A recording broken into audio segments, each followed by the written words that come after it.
Olá, me chamo Fabrício Nogueira, hoje vou falar sobre extintores de incêndio. Para isso me baseei na NBR 12693, na IT 21 do Corpo de Bombeiros de São Paulo e separei 3 extintores mais utilizados para detalhar um pouco deles. Sejam bem-vindos ao nosso canal Universidade de Segurança contra Incêndio. Quando a gente fala sobre extintor de incêndio, a gente usa essa palavra extintor de incêndio, a gente pensa que o extintor combate o incêndio. Não, o extintor não serve para combater um incêndio, ele serve para combater o princípio de incêndio. Um incêndio é um fogo fora de controle. O extintor de incêndio ele tem mais ou menos 1 minuto de atuação, um extintor portátil, né? Então, definitivamente, um extintor ele não vai combater o incêndio, ele vai combater um princípio de incêndio, ou como algumas literaturas gostam de chamar, o foco do fogo. As classes de fogo são determinadas pelo material queimado e são divididas em pelo menos 5 classes pela literatura. É importante a gente entender um pouco delas. A classe A é o fogo em material sólido, comum. Um exemplo que eu posso dar é a madeira, os papéis, plástico, por exemplo, também. E um grande diferencial deste tipo de classe é que o fogo não queima só na superfície, também como em seu interior.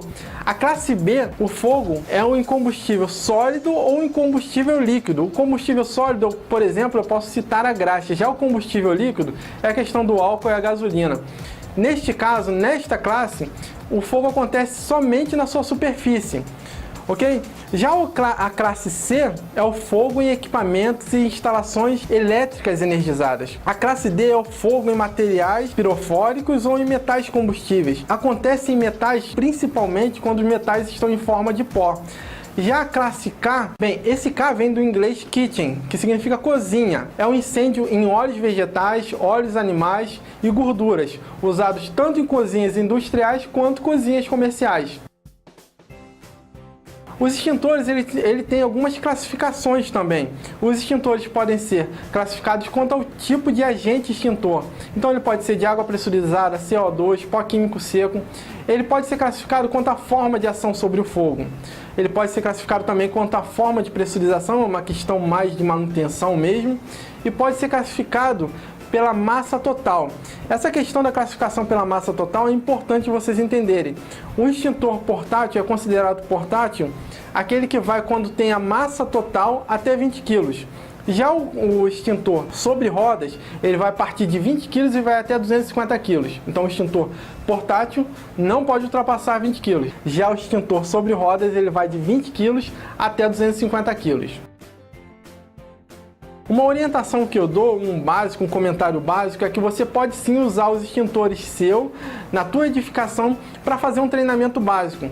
Pega alguém lá na tua edificação que já teve algum treinamento, que sabe utilizar o extintor e mostra para as pessoas de uma forma geral como usar esse extintor. Manda ela pegar lá, sabe, pegar o extintor onde que ele estiver preso, manda ele levantar, sentir o peso. O extintor pode pesar até 18 kg mais ou menos aí na parte prática, você vai conseguir achar extintor até 18 kg. Então, pegar esse extintor, romper o lacre, tirar o pino e acionar ele mesmo, ver como que ele aciona, é interessante. Para no momento do incêndio, naquele momento que você precisa economizar tempo, como eu já falei, o extintor ele vai combater um princípio de incêndio. Para ele não virar incêndio, esse fator tempo é primordial. Pessoal, aqui a gente tem 3 extintores, os mais vistos, os mais visualizados aí, shoppings, em casas públicas, edificações, de uma forma geral, utiliza-se esses 3 tipos de extintores. Aqui você tem o água pressurizada.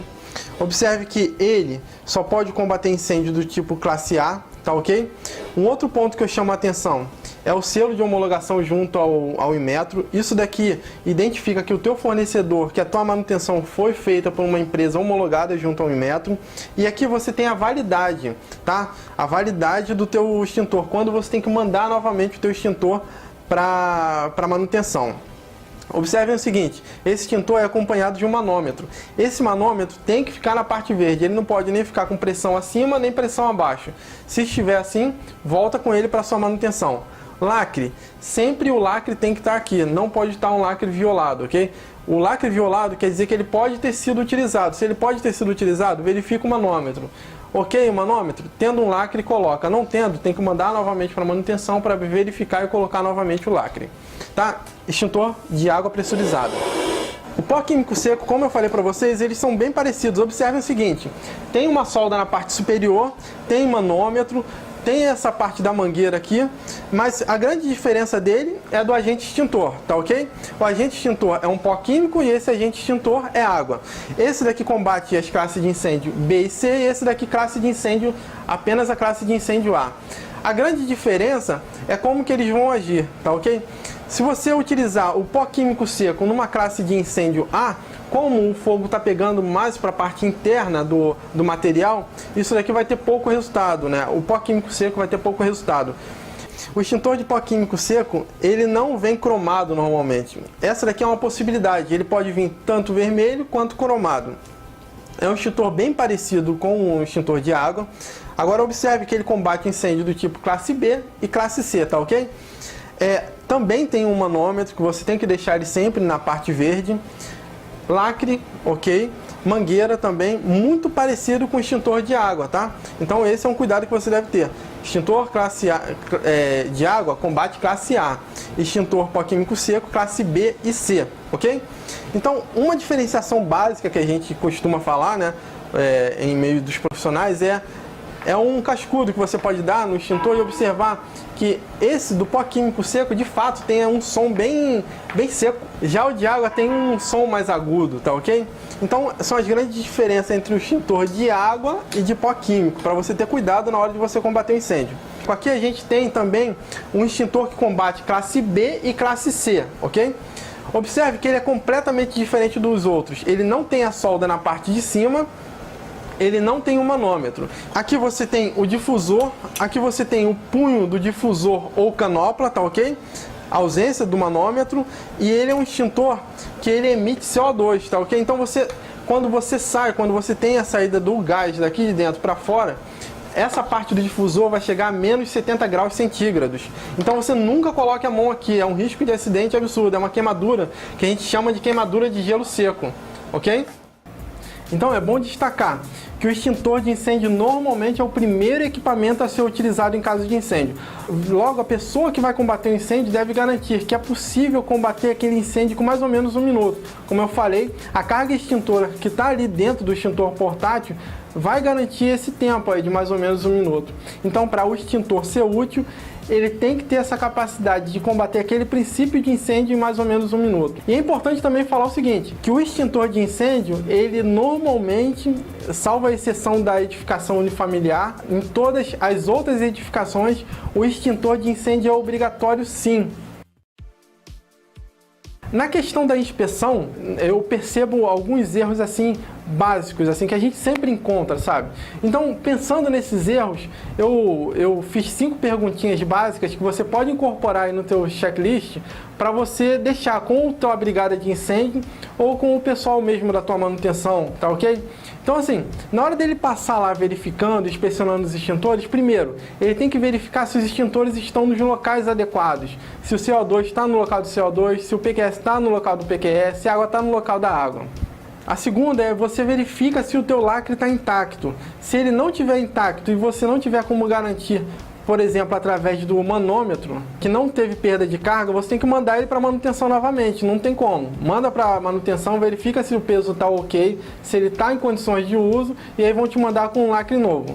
A terceira questão é se a área está livre e o acesso também ao extintor está livre. É importantíssimo. Para você ir lá e pegar o extintor, não pode só estar a área livre e você ter um montão de caixa ali interrompendo a passagem. A quarta é, os extintores estão bem visíveis? Os extintores têm que ficar em locais bem visíveis, para garantir que um visitante, por exemplo, possa ali pegar e combater o princípio de incêndio mesmo. A quinta questão é, não apresenta nenhum amassado, nenhum dano físico. Se ele está lá com amassado, você tem que mandar ele para manutenção, não adianta. Então neste vídeo foi possível entender melhor alguns pontos. A diferença do incêndio e o princípio de incêndio, o que você pode combater, né, com extintor de incêndio, as classes de fogo, a importância de um treinamento básico e como fazer, né, com teus próprios extintores de incêndio, a classificação dos extintores, uma classificação bem básica. Fizemos então uma chamada rápida ali com 3 tipos de extintores básicos, que foi a água pressurizada, o CO2 e o pó químico seco. E por último, a gente deu uma dica dos erros mais encontrados, né, nos extintores, nas nossas inspeções, para você colocar aí no seu checklist. Tá ok? Querendo tudo isso escrito, vai lá, se inscreve no nosso canal, peça o nosso e-book que a gente vai te mandar com certeza. Então lembre-se, vidas sempre vêm em primeiro lugar. Um abraço.